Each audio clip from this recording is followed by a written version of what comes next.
diaconia. Então vamos percorrer, a gente vai tentar avançar nesse processo de entendimento, para que a gente possa concluir aí esse final de ano com todos os chamados ministeriais para fortalecimento e edificação do corpo de Cristo, da Igreja do Senhor. Amém?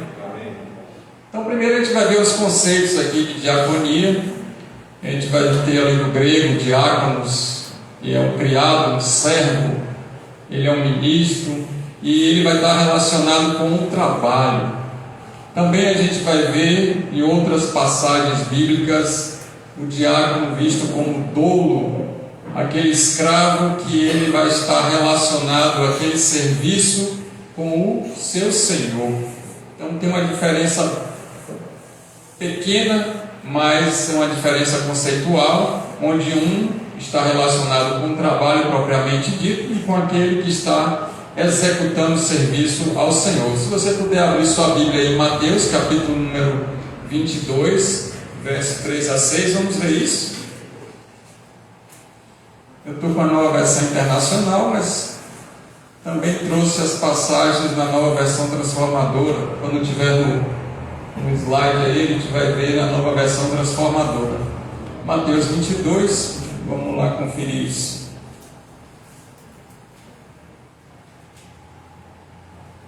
Três a 6.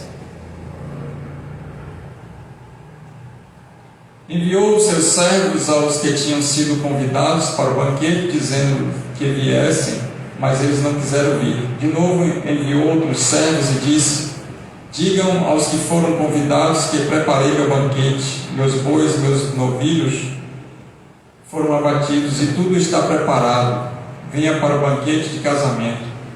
Mas eles não lhe deram atenção e saíram, um para o seu campo, outro para o seu negócio.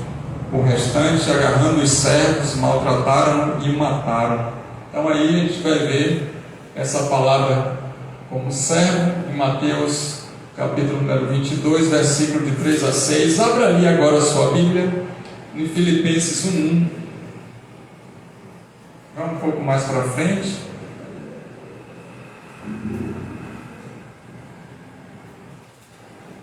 Se eu estiver rápido, você levanta a mão e diz: aguenta aí, pastor, um pouquinho que eu estou...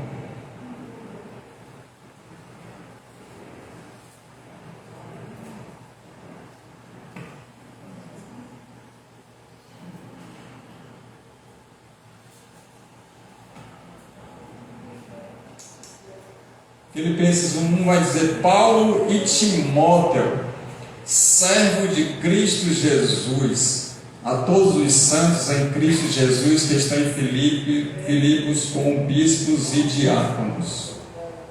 Então veja aí que agora a gente tem duas diferenças, né? Ali estava falando de servos relacionado com o trabalho que ia ser desempenhado, mas agora a gente também tem falando sobre doulos, que é aquele que está relacionado diretamente com o seu senhor.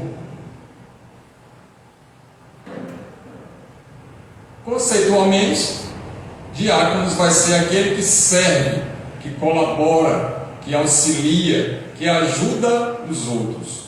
Então, diáconos na Bíblia tem esse conceito. Vamos repetir aqui: aquele que serve, colabora e ajuda os outros. Todos os servos de Cristo, quando a gente pega um texto em Romanos 12, no versículo de número 11, ele vai estar muito relacionado com esse serviço ao Senhor, chamado doulos. Inclusive tem uma profissão de doula. Doula é aquela que vai ajudar a mulher no estado de parturiente e também quando ela está ali gestante, para ela aprender todo o processo gestacional e conseguir ter um parto saudável. E esse acompanhamento vai desde o pré-natal até o pós-parto tardio. E esse acompanhamento perdura aí por um ano ou 1 ano e 2 meses, mais ou menos. E aquela serva está relacionada com a senhora que vai dar à luz e vai receber a criança. Existe essa profissão. Na área de enfermagem, tem algumas colegas enfermeiras que se especializam em doulas para poder cuidar desse processo aí. Romanos capítulo número 12, versículo de número 11, diz assim: jamais sejam preguiçosos, mas trabalhem com dedicação e sirvam ao Senhor com entusiasmo. Vamos ler juntos, que esse versículo é muito interessante. Jamais sejam preguiçosos, mas trabalhem com dedicação e sirvam ao Senhor com entusiasmo. Maravilha. Interessante que essa passagem de Romanos, que está na Nova Versão Transformadora, e ela está muito semelhante aí com a Nova Versão Internacional, não está direcionado somente para os diáconos que são oficiais da igreja, mas para todos aqueles que entendem que prestar um serviço a Deus é algo maravilhoso, importante, necessário, e que descobriu através dessa graça bendita de Deus a doação em amor para corresponder com essa bênção da salvação, libertação e cura, e esse envolvimento em um relacionamento em profundidade com o próprio Deus que ele acredita que serve. Então a gente vê aí Romanos trazendo essa passagem de serviço ao Senhor com entusiasmo, com aquele esforço, com a vontade a mais do que qualquer outra pessoa que não serve a Deus. Então, quando a gente olha para a definição de diácono, a gente percebe que precisamos estar motivados a servir ao Senhor.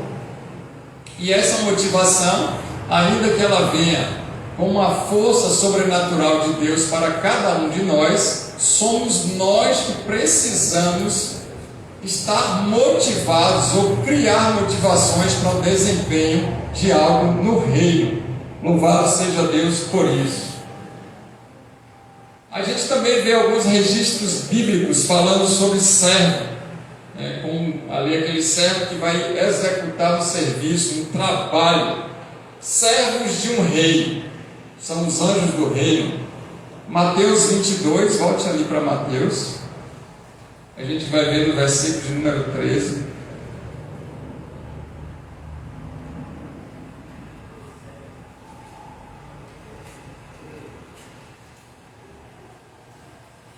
Diz assim: então o rei disse aos que serviam: amarrem-lhe as mãos e os pés e lance-o fora, ou lance-o para fora nas trevas, ali haverá choro e ranger de dentes. Então a gente percebe que existem anjos no reino que estão a serviço do rei, conforme esse versículo. O rei disse aos que serviam, aqueles anjos que vão separar aqueles que não fazem parte do reino dos céus. Um criado doméstico também vai aparecer nesse serviço como um trabalho executado para o Senhor ou para alguém importante. Nesse caso aqui, em João 2, versículos 5 e 9, a gente vai perceber, e eu quero que você acompanhe para que a gente não tenha dúvida dos textos bíblicos. João 2,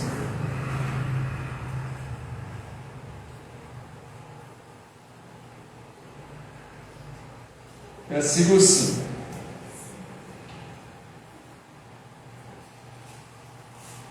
Sua mãe disse aos serviçais: façam tudo o que ele mandar.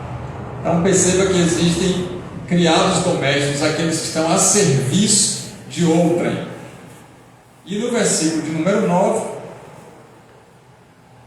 e o encarregado da festa provou a água que fora transformada em vinho, sem saber de onde este viera, embora o soubessem os serviçais que haviam tirado a água.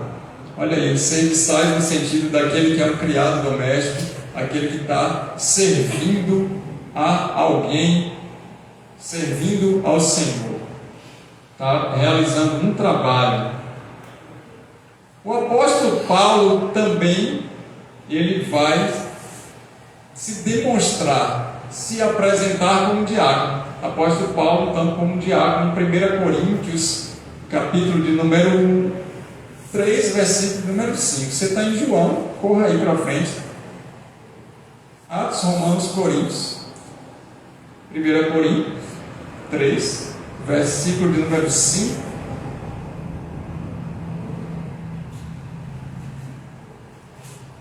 Vai dizer assim: afinal de contas, quem é o apóstolo? Quem é Paulo? Apenas servos por meio dos quais vocês vieram a crer, conforme o ministério que o Senhor atribuiu a cada um. Então, Paulo também, ele vai se apresentar como aquele que está servindo a Deus, que está no exercício de trabalho ao Senhor no qual ele crê, aquele que ele está como um escravo nesse sentido de trabalho. Efésios 3,7, Paulo também se apresenta dessa maneira. A carta aos Efésios está em Coríntios, pode caminhar para frente. Depois de Gálatas, você vai encontrar Efésios no capítulo de número 3, versículo de número 7.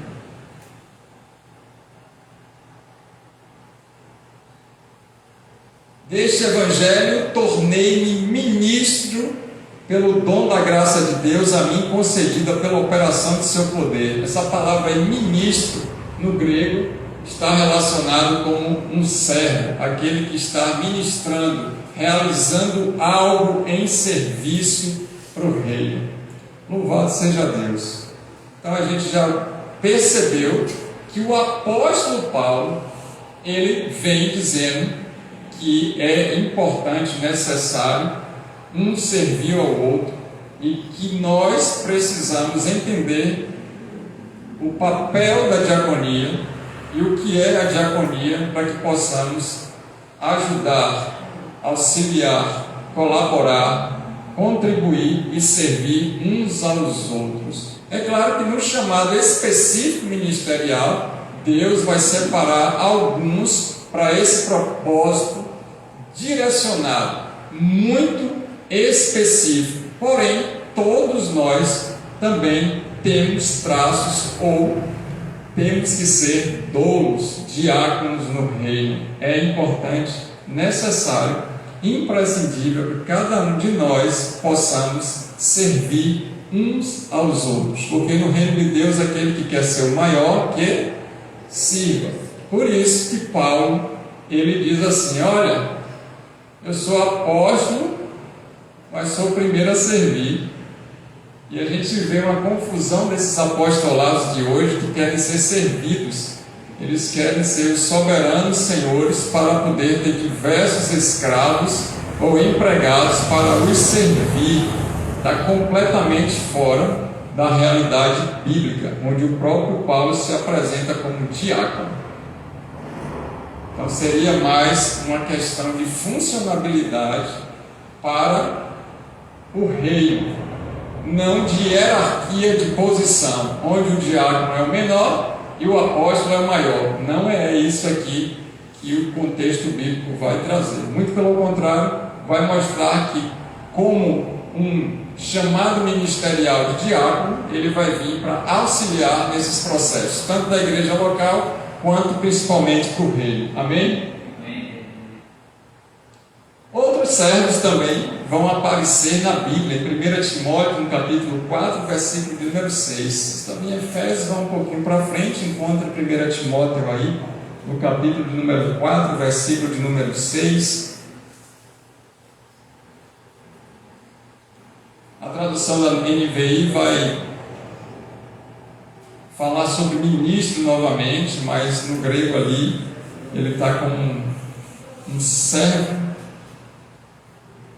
Diz assim: se você transmitir essas instruções aos irmãos, será um bom ministro, um bom servo de Cristo Jesus, nutrido com as verdades da fé e da boa doutrina ou ensinamento que tem seguido. Então, olha só a orientação de Paulo para Timóteo, dizendo que se tiver instruindo os irmãos e contribuindo nesse processo de ensinamento da doutrina, vai ser sim um ótimo, excelente, um bom servo do Senhor, aquele que está ministrando e ensinando a palavra de Deus. Louvado seja o nome do Senhor. É lindo quando a gente estuda a Bíblia e a gente começa a perceber detalhes que muitas vezes passam desapercebidos numa leitura rápida ou superficial. E quando a gente vai adentrando nessas profundidades da grandeza do Senhor, a gente vai tendo um conhecimento diferenciado, e isso enriquece a nossa vida e nos dá um ar de graça. Eu não sei você, mas eu fico regozijado quando eu começo a perceber essas maravilhas da profundeza do conhecimento de Deus. A gente vai encontrar outros registros bíblicos também, falando como servos de Cristo. Vamos lá em 2 Coríntios, no capítulo número 6, no versículo de número 4. Você está em Timóteo, você volta um pouco. Hoje é a Bíblia, você vai percorrer a sua Bíblia, porque vai ser necessário para o aprendizado.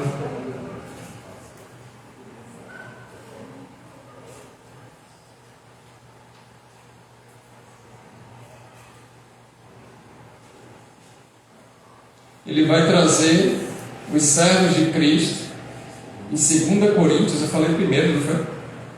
Falei primeiro. Tem lá 2 eu falando 1. 2 Coríntios, capítulo número 6, versículo número 4. Perdão pelo pastor, ele falou errado.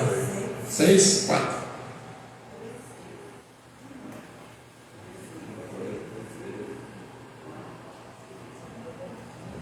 Ao contrário,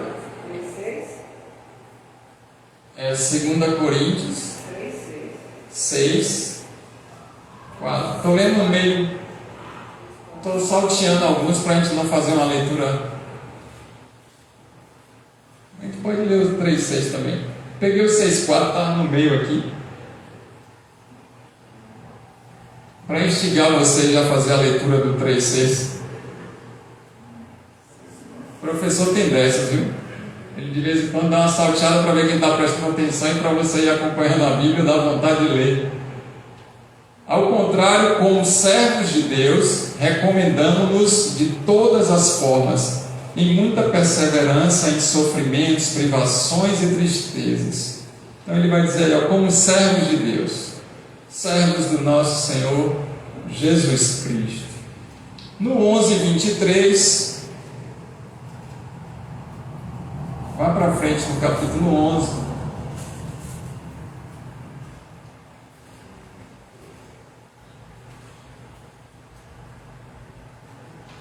São eles servos de Cristo?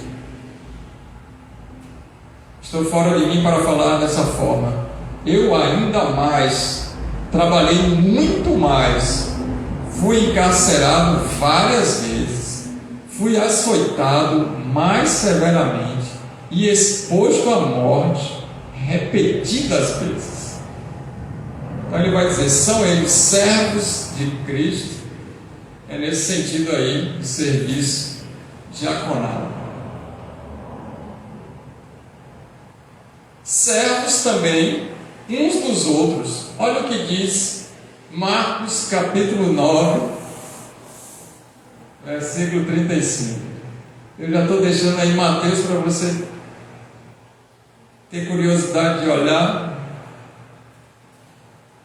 Marcos 9, 35. Então, Coríntios, vamos voltar.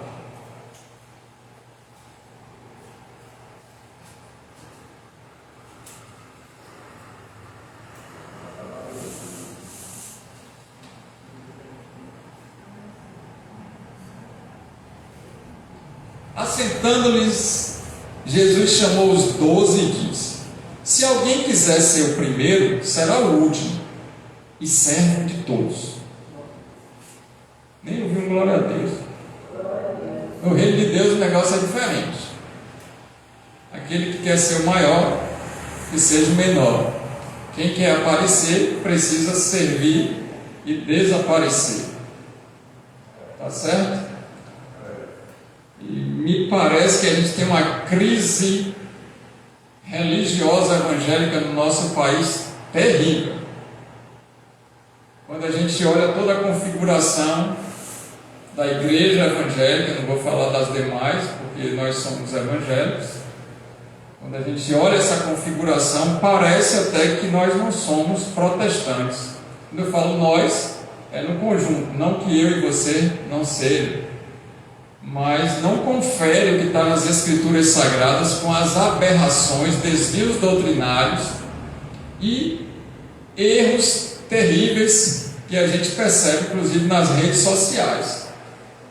Coisas assim que a gente fica perplexo. A gente nem crê que aquilo é verdade. Primeiros diáconos nomeados. Vamos ver onde foram os primeiros diáconos nomeados. Você está em Marcos, vá para frente, em Atos, capítulo de número 6.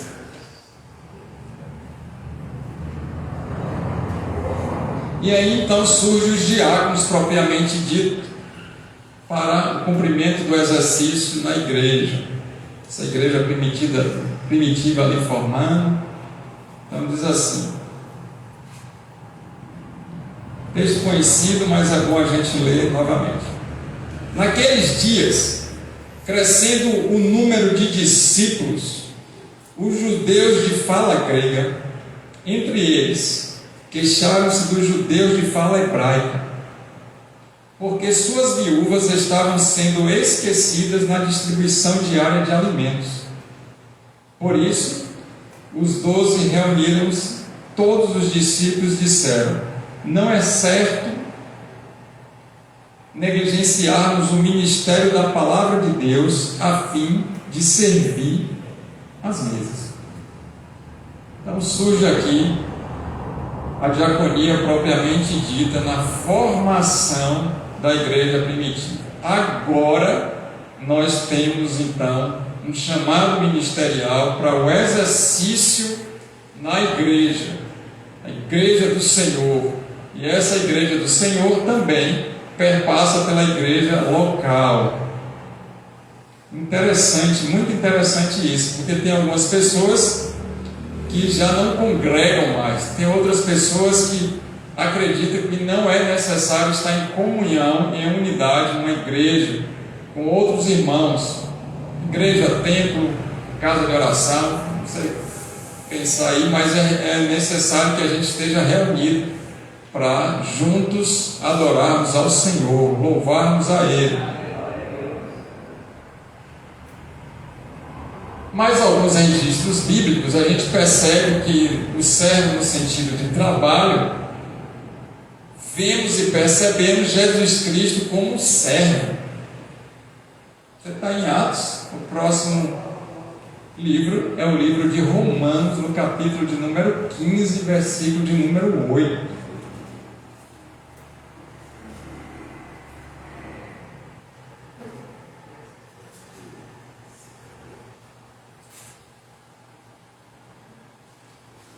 Esse texto é forte porque ele vai trazer algumas realidades que muitos não querem ouvir.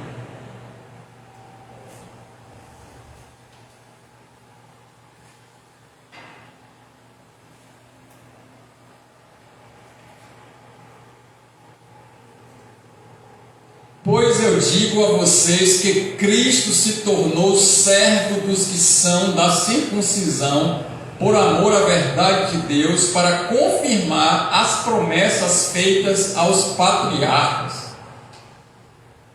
Jesus Cristo se tornou servo dos judeus, para que se cumprisse a promessa de Deus.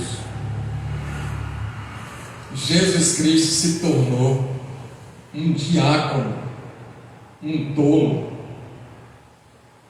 por amor ao Pai, para cumprir a vontade de Deus, para obedecer o mandamento do Senhor, o nosso Deus. Jesus Cristo serviu também. Se Jesus Cristo serviu e Ele é o nosso referencial de líder, de pastor, de bispo das nossas almas, se Ele é o referencial de liderança, se Ele é o referencial de Deus para mim e para você, e esse Deus fez com que fosse encarnado em Cristo, para a gente conhecer e saber que é possível servir, não tem desculpa para ninguém servir. E daí, o maior em altura e o menor por causa das angústias, não sou capaz, não posso. A palavra de Deus vem como um divisor de águas para dizer: em Cristo nós podemos. Em Cristo nós conseguimos. Em Cristo nós somos capazes de servir. Sem Cristo a gente quer ser servido, porque a carne quer que a gente tenha empregados, escravos. O homem carnal, adâmico, ele quer ter escravos para que ele seja o Senhor, mas o homem espiritual, ele quer servir. Quanto mais espiritual, mais vontade de servir os outros. Então verás a diferença dos que servem e dos que não servem a Deus. Amém? Então, quando a gente vê muitos líderes na igreja evangélica do Brasil, eles estão com seguranças, com carro importado, e não está servindo a ninguém. Tem alguma coisa errada nesse desvio doutrinário. Aliás, o neopentecostalismo é a desgraça da humanidade. Sem a graça de Deus, a desgraça é sem a graça de Deus. Lembrem-se de que Cristo veio para servir aos judeus, para cumprir aquilo que Deus tinha prometido. Louvado seja o nome do Senhor. Tem coisas que a gente não gosta de ouvir, né? Mas é necessário falar, irmãos. Amém? Tem coisas que a gente fica assim, né, com receio e falou. Mas tem que falar. Tem algumas vezes que é necessário falar, para ver se as pessoas despertam, para ver se a palavra consegue chegar naquele solo, porque na hora que é lançada a semente, existem diversos tipos de solo. Então a minha função como pastor é fazer com que o solo esteja preparado para receber a boa semente. Então eu preciso cultivar o solo para que a semente caia numa terra boa e produza até 100 vezes. É a minha função de líder, fazer com que o solo esteja preparado para receber a boa semente, que é a palavra. Então a gente precisa servir para que a palavra encontre um lugar adequado para produzir frutos dignos de arrependimento. Daí vai ter que ter um confronto. Se a gente vem para a igreja e a gente sai feliz, tem alguma coisa errada na igreja. A primeira vez que você veio para a igreja, você saiu feliz.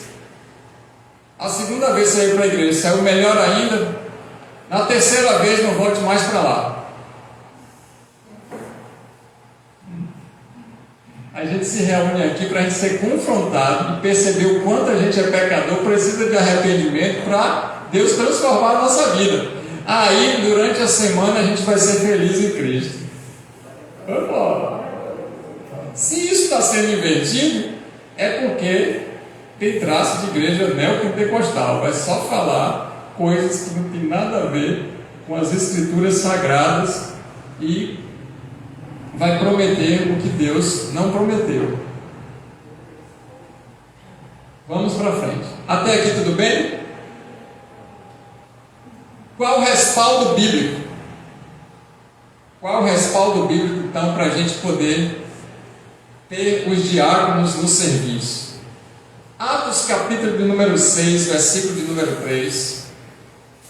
Vou abrir e deixar minha Bíblia aberta, se você puder, faça isso também. Você pode dar 2 cliques, ou você pode folhear as páginas, vai dar no meio.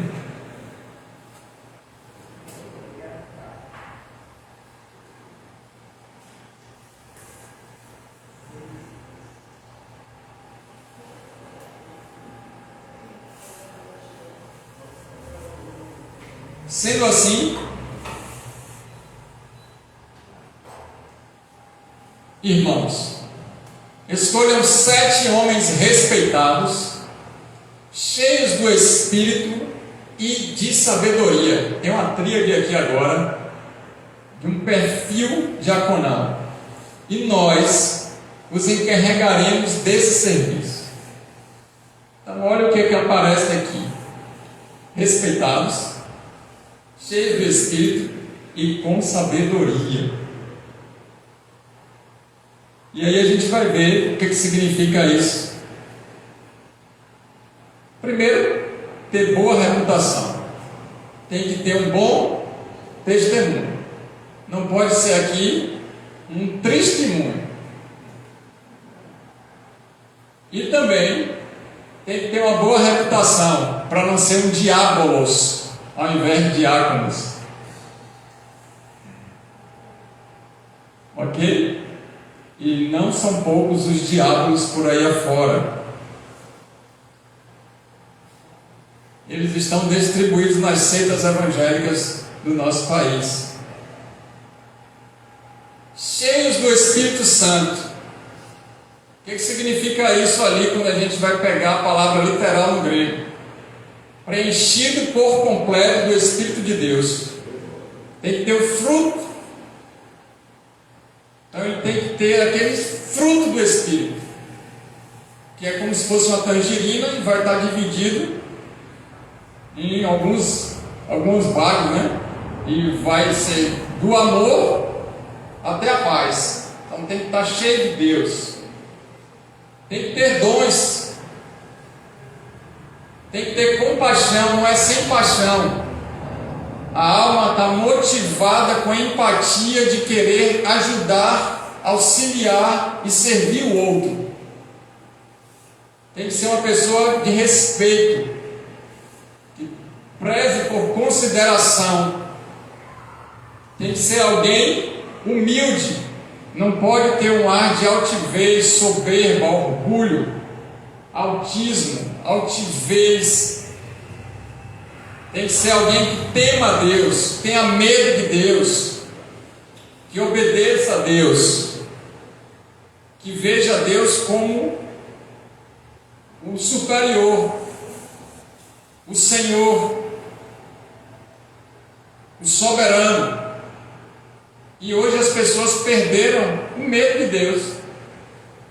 Quando se fala de Deus, as pessoas enxergam aquele que vai dar tudo que a gente precisa na hora que a gente tem necessidade, e que ele sempre vai estar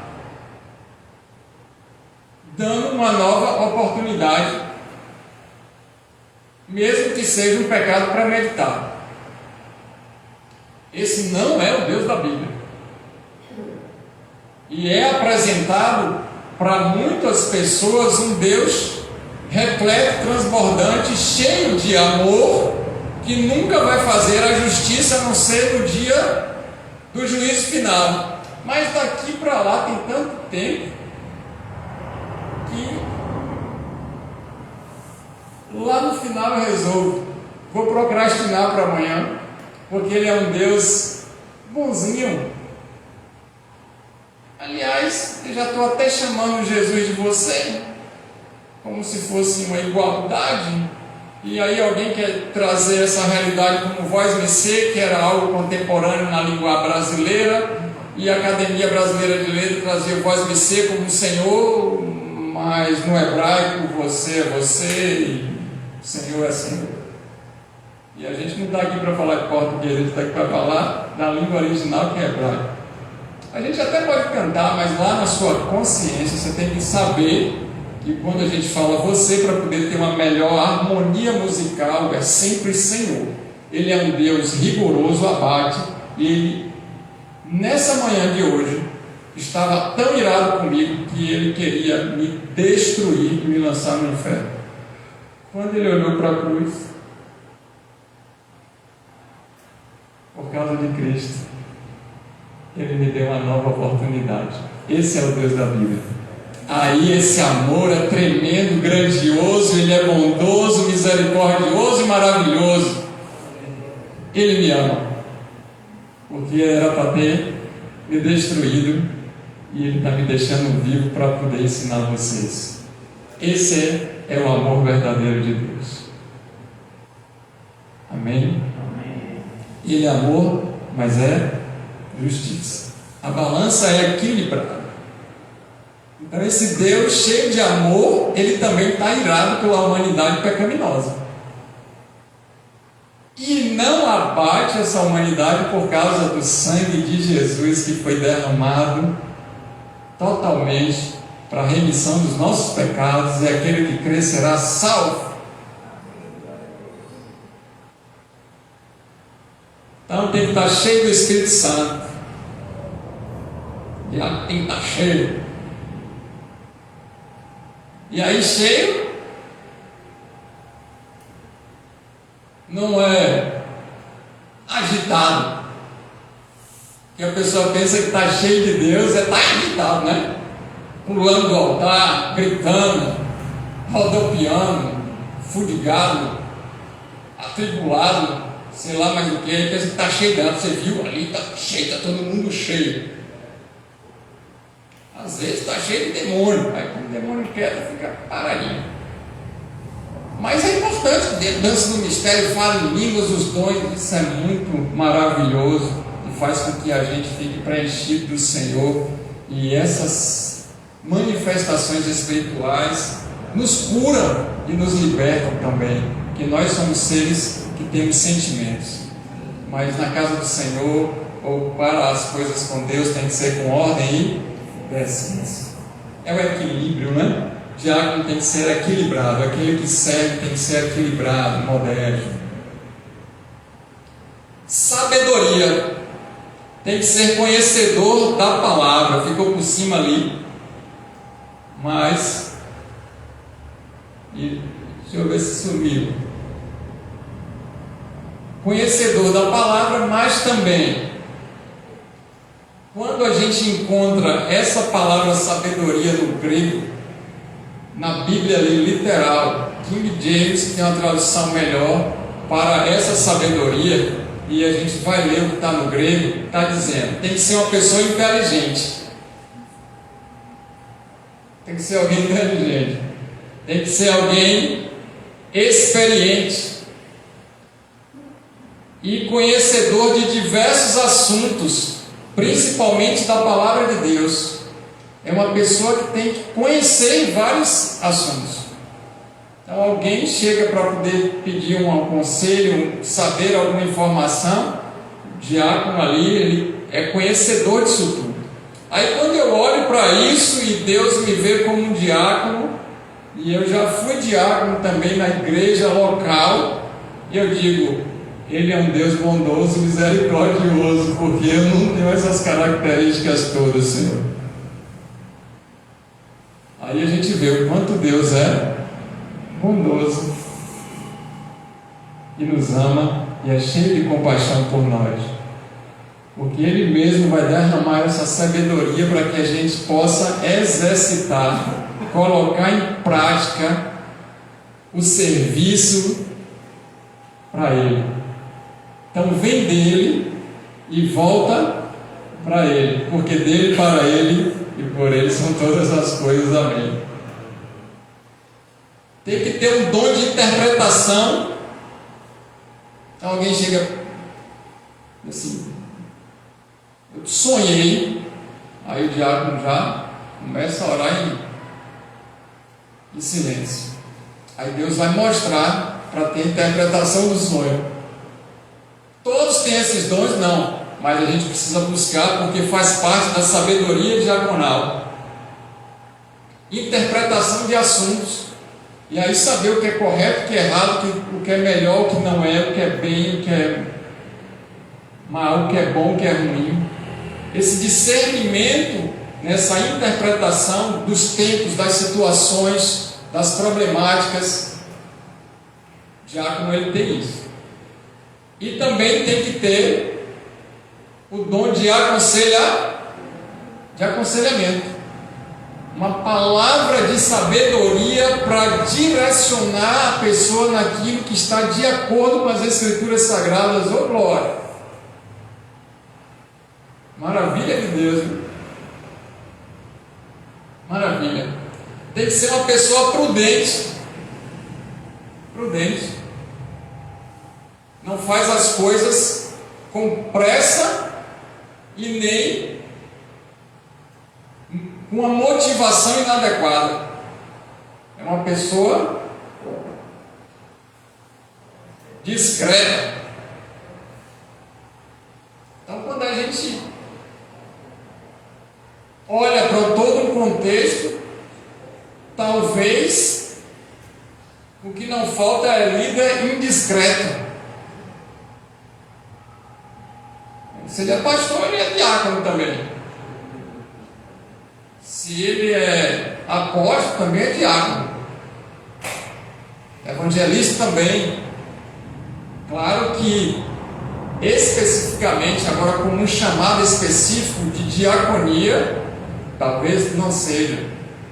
Mas eu particularmente tenho muita dificuldade em olhar para algum pastor e não enxergá-lo como aquele que quer servir, que gosta de servir, está ali para servir. Eu tenho essa dificuldade quando eu leio as Escrituras Sagradas. Tem que ser uma pessoa habilidosa. Então o diácono geralmente sabe fazer um bocado de coisa. Não é? Tem que ter uma prática de uma vida devota, uma vida de oração, de jejum, de busca do conhecimento das Escrituras, de estudo da palavra, uma vida de devocional e também uma vida justa, que os outros olhem assim e digam: é crente mesmo, é homem e mulher de Deus. Ô glória! Amém? Louvado seja Deus!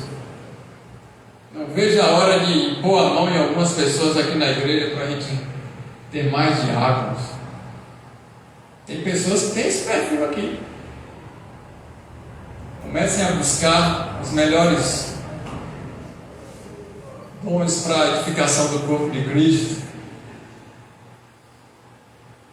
Da mesma forma, os diáconos devem ser respeitáveis e ter integridade. Não devem beber vinho em excesso, nem se deixar conduzir pela ganância. No versículo de número 9, a gente está em 1 Timóteo, capítulo de número 3. No versículo de número 9 vai dizer: devem ser comprometidos com o segredo da fé e viver com a consciência limpa. Vamos ver o que é isso. No versículo de número 10 vai dizer: antes de serem nomeados diáconos, é necessário que se faça uma avaliação cuidadosa. Se forem aprovados, então exerçam a função de diáconos. E no versículo de número 11 diz: de igual modo, as mulheres devem ser respeitáveis e não caluniar ninguém. Devem ter autocontrole e ser fiéis em tudo que fazem. Continuando. O diácono deve ser marido de uma só mulher e liderar bem seus filhos e sua casa.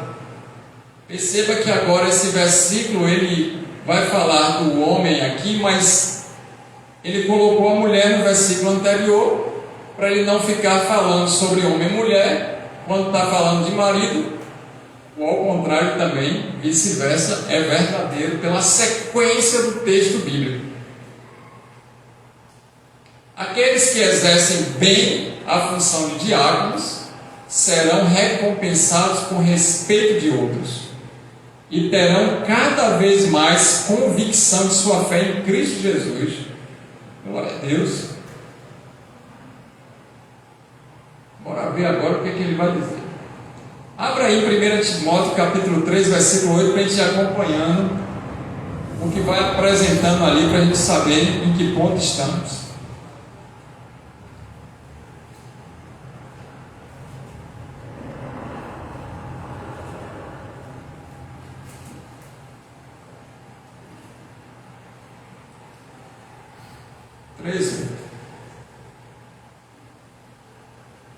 Devem ser dignos, né? na sua tradução aí vão ser pessoas respeitáveis, ter caráter honrado. E aí ele continua dizendo assim: homens de palavra, na minha tradução, são íntegros, têm um único discurso, não falam uma coisa de manhã, outra coisa de tarde, de noite já não falam nada, não tem a língua dobra, quer dizer, não falam duas coisas, ou inventam discursos, ou fala para uma pessoa uma coisa e para outra pessoa outra coisa. Então é alguém que tem um caráter honrado e ao mesmo tempo tem uma única palavra, sim, sim e não, não. Aqui diz também na minha tradução que não amigos de muito vinho, não devem ser desejosos por bebidas alcoólicas, não ser inclinado para o álcool. Ok? Ele não fala que não pode beber, ele fala que não deve ser ou ficar pensando em tomar uma no final de semana. Se está pensando em tomar uma com os amigos, virar um vinho sozinho em casa, já precisa estar orando, porque essa não é uma característica do diabo. E aqui no Brasil a gente tem uma situação muito crítica com essa questão de bebida alcoólica. Daí eu falo do Brasil porque a gente não está vivendo em outro país, talvez o que a gente pense e ouça o que o pessoal está falando de lá não seja uma realidade. Estou falando da nossa aqui. E Nordeste então nem se fala, porque o cara está triste, está ficando pobre, aí ele vai tomar todas para esquecer os problemas. E agora ele está com mais outro problema. E quando ele perceber, ele está com um problema de saúde.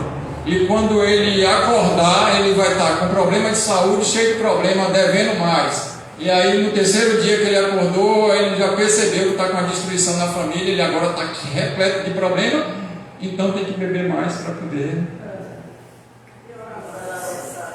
Provérbios, capítulo número 31. Para quem devem ser as bebidas alcoólicas? Está lá escrito, Lemuel, deve ser para aqueles que estão amargurados de coração e que já desistiram da própria vida e vão adentrar nisso aí porque não tem Deus. Mas para você, como príncipe e líder, não cabe você essas coisas, Lemuel. Ensinamento Provérbios, capítulo número 31. É maravilhosa a Bíblia. E na minha tradução aqui também diz assim, ó, nem de lucros desonestos. E o que seria isso? Não gananciosos. Não ser ansioso por lucros desonestos, corrupto.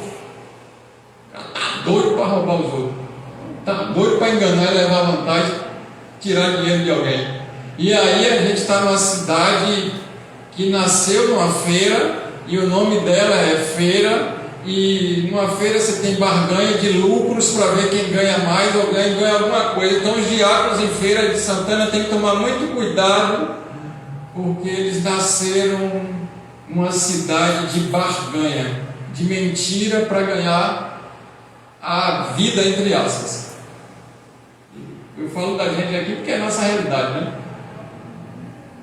Ele não pode ser cobiçoso de bens materiais. Não cabe ao diácono ser cobiçoso de bens materiais. Mas se ele é um servo de Jesus Cristo e aquele que quer ser o maior, que sirva, tem alguma coisa errada com os pastores, bispos e apóstolos no Brasil. Ou eu estou enxergando demais. Ela tem fazenda com não sei quanta cabeça de gado, não sei quantas casas de luxo, com piscinas, não sei o quê. Vai para aqueles circuitos, diz que vai conhecer Israel com a caravana, mas na realidade ele está passando em Dubai, viajando para a Espanha. Aí não tem mais nenhum local, ele fica uma pontinha em Israel,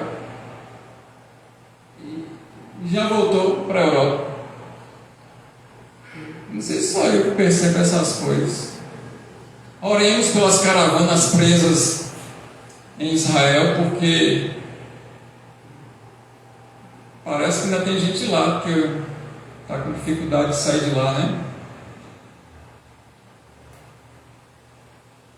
Então, não deve ser uma pessoa gananciosa. Ok? Isso é característica do diabo.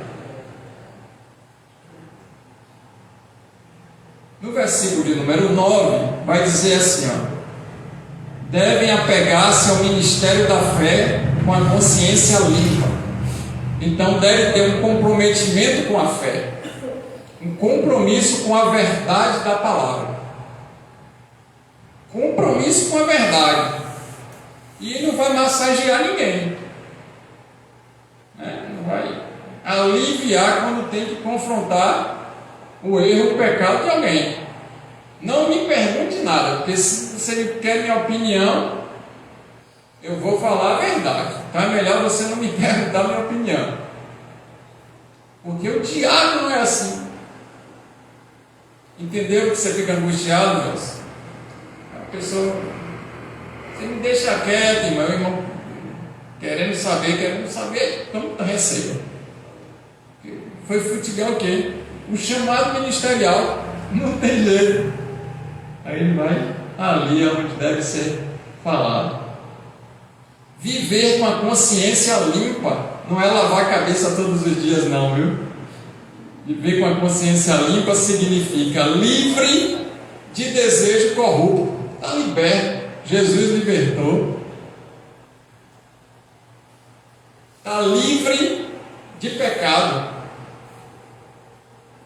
Quer dizer, não está na prática de pecado. Todos os pecados estão destituídos da glória de Deus. Nós somos pecadores, mas estamos combatendo, militando contra a nossa carne que quer pecar. A diferença do crente e do descrente é: o crente, ele fica todos os dias lutando contra ele mesmo para não pecar. Mas se pecar, existe Jesus Cristo, o justo advogado, para poder interceder por nós. Quando confessamos os nossos pecados, Ele é fiel e justo para nos perdoar. Estamos, então, como diácono, livre da culpa. Não fica o tempo todo confessando os mesmos pecados. Você já viu pessoa ficar confessando o mesmo pecado todo dia? É porque ela está numa seita neopentecostal que fica com aquelas quebras de maldição.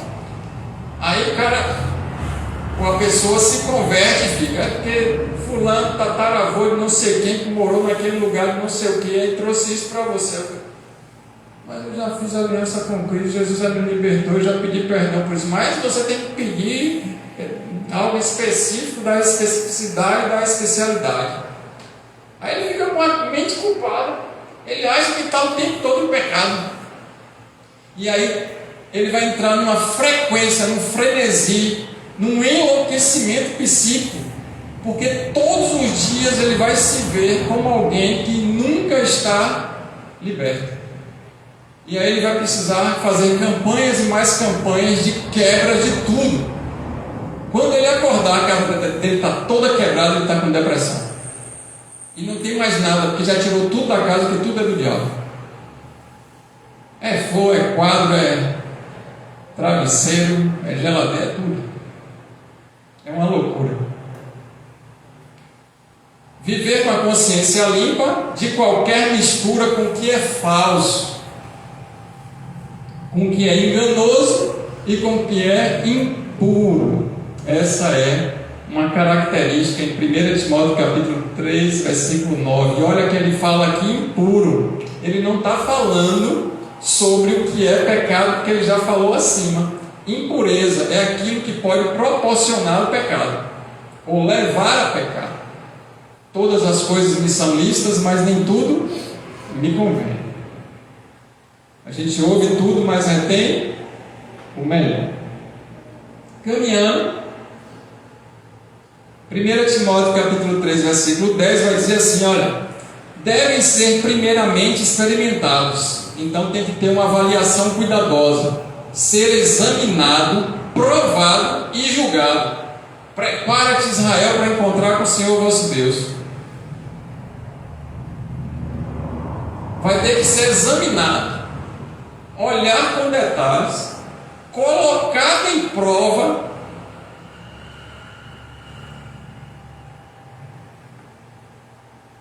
Aí o pastor que está enxergando isso, ele vai pegar o diácono e vai o quê? Botar o diácono na prova para ver se ele está aprovado. Vai fazer alguma coisa para poder ser testado, para uma aprovação para a glória de Deus. Amém? Se o pastor tem cuidado, ele vai fazer essas coisas. Se ele deixar, ó, não, faz o que você quiser, livre, vai, não. Então não está cuidando daquela vida, porque ele tem que desenvolver o dom ministerial, o chamado. E também será aprovado. Tem que ser irrepreensível. Não ser chamado a atenção daqueles que estão de fora da fé. Imagine ser chamado a atenção de quem não é crente. É uma vergonha.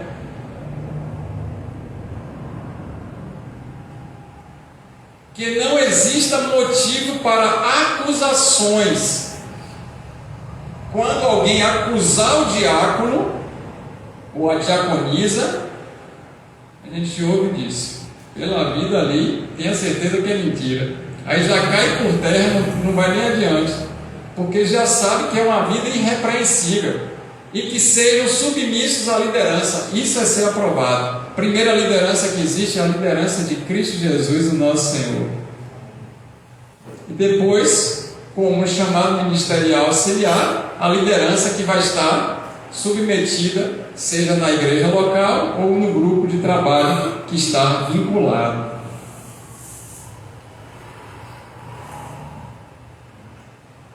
No versículo de número 11, agora o negócio vai estreitar.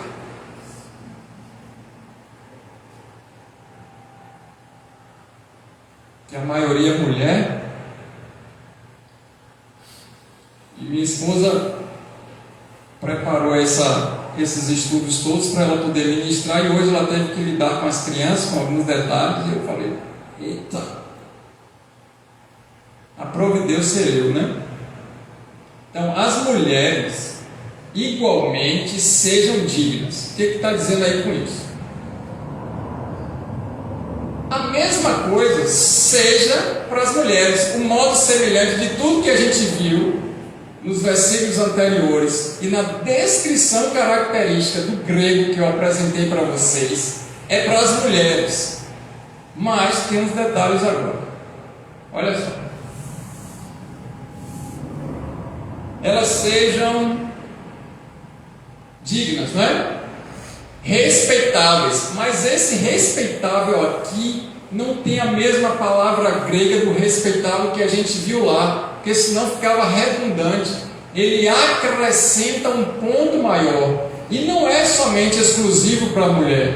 Porém, as mulheres precisam estar mais atentas com esses detalhes a partir de agora, porque o texto ele vem trazer especificamente para esse grupo, sem desvios de caráter. Não pode ter desvio de caráter. Não caluniadoras. Aqui no texto vai dizer assim, não mentirosas. Que elas não sejam falsas,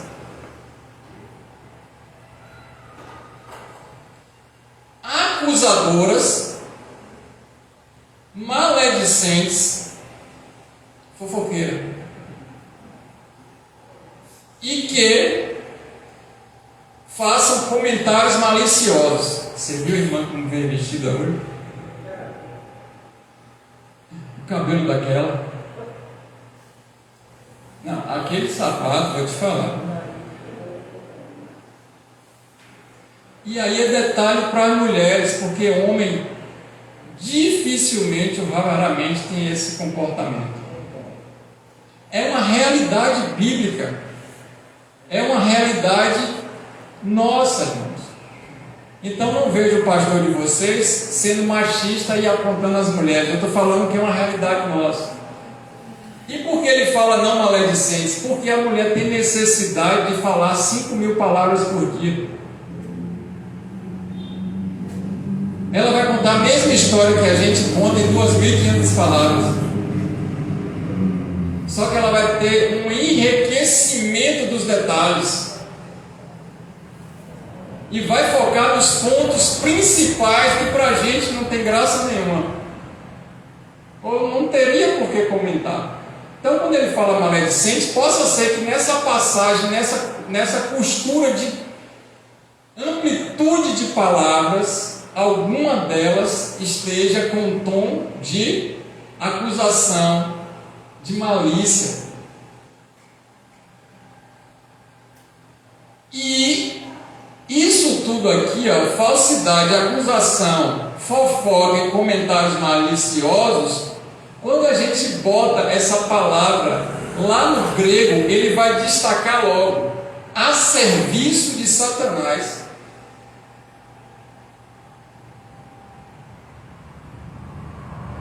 Então a gente precisa ter cuidado com a nossa conduta em termos de palavras e língua.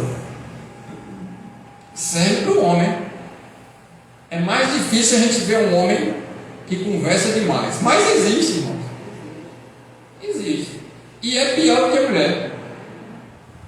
Porque ainda está com um comportamento que não está adequado para ele. Então está duplamente prejudicado nesse critério. A prudência é ouvir mais e falar menos. Aí a gente vai aprendendo com as coisas de Deus. Porque no meio dessas palavras todas pode ter alguma coisa que não é exatamente daquela maneira. Ah, fulano preguiçoso não veio para a igreja hoje. Uma febre aí mantava.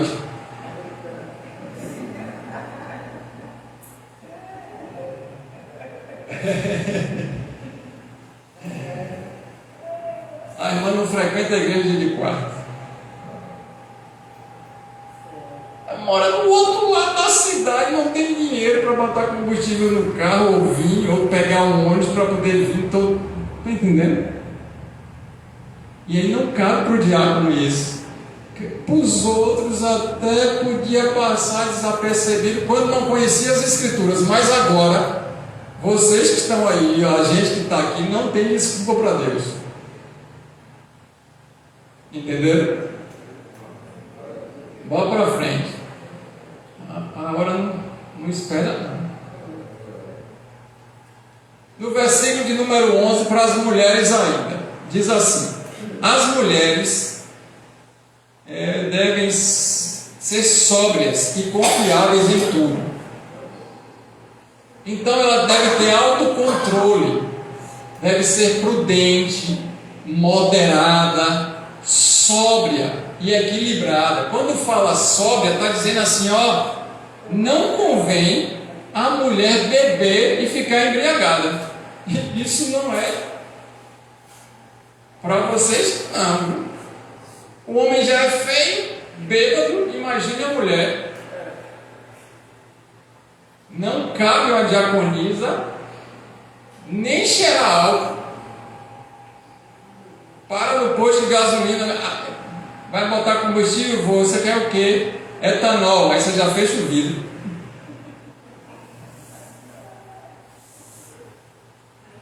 Está entendendo mais?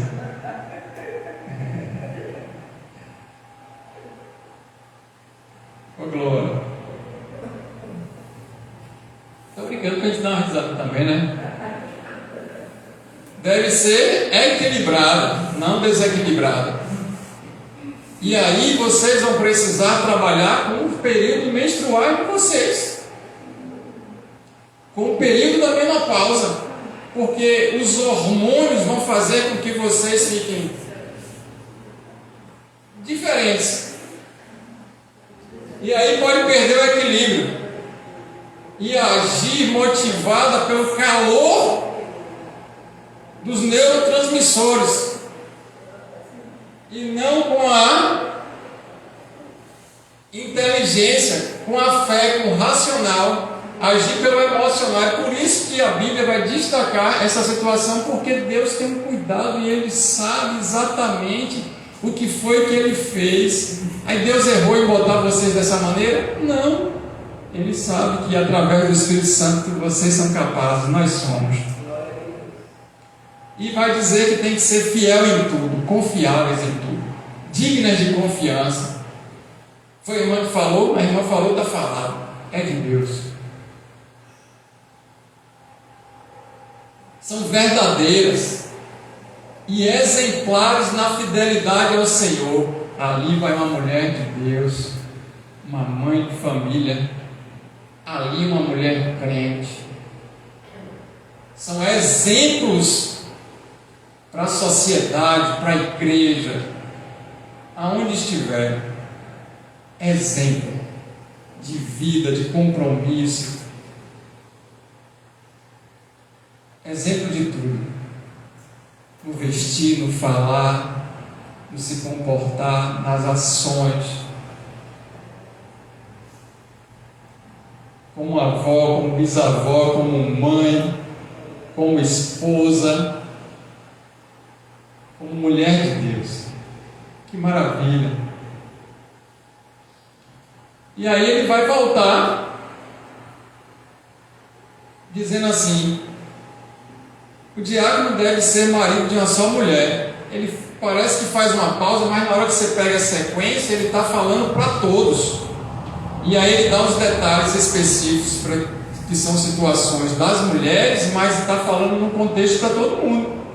Porque o homem também pode estar encaixado ali. Se o homem não tem esses hormônios todos, não menstrua, e está dessa maneira, misericórdia, põe a mão na cabeça, não é para consagrar, não é para tirar os demônios.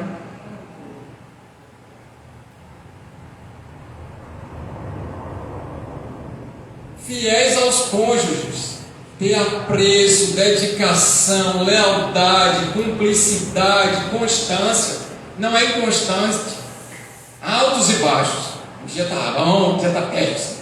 Um dia está alegre, beijando, brincando, outro dia está de cara feia, brigando, tribulação. Não cabe. Não cabe como diácono. Tem que ter uma constância. Ó, equilíbrio. Pode ter altos e baixos.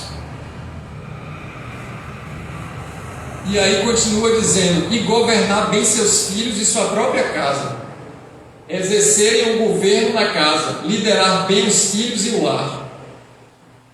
Cuidado, atenção, proteção, provisão, excelência e sem espaço para reclamação.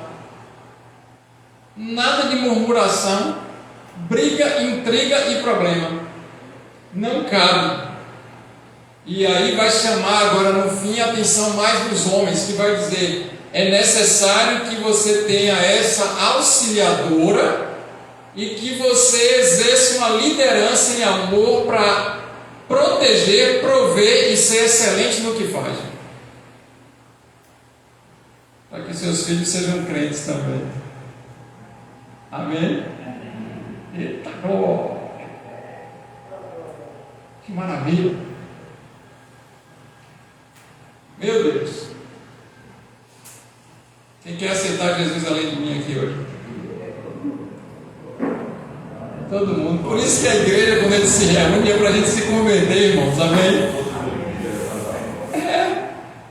Louvado seja Deus por essa porta aberta para a gente se converter todos os dias, senão a gente estava perdido. E aí Deus é amor. Deus é um Deus amoroso, não é? É. Ele nos ama e quer que a gente se mantenha firme para a salvação que está próxima. Ela chegou, mas a gente está num processo para a eternidade. Quem crê, diga glória a Deus. É um alto padrão, alta recompensa. Depois você lê João 12, 26. Você marque aí para você ler. Eu quero ler 1 Timóteo 3,13, que está dizendo assim. Eu quero ler nessa versão transformadora que está muito boa. Porque os que servirem bem como diáconos adquirirão para si uma boa posição. e muita confiança na fé que há em Cristo Jesus. Deus enxerga o diácono como uma pessoa importante no reino. Já pensou Deus olhar uma valorização? Não é porque é diferente dos outros, porque é um padrão de recompensa que tem uma boa posição no reino. Oh, glória! Maravilha! Por isso que a Bíblia diz que tem gente que é rico e nem sabe, parafraseando.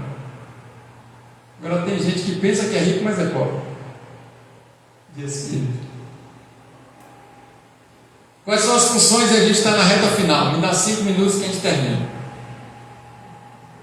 Colaborar com os líderes locais em serviços administrativos. Então, quando a gente pega esses textos, a gente vai ver esses diáconos colaborando com os líderes locais.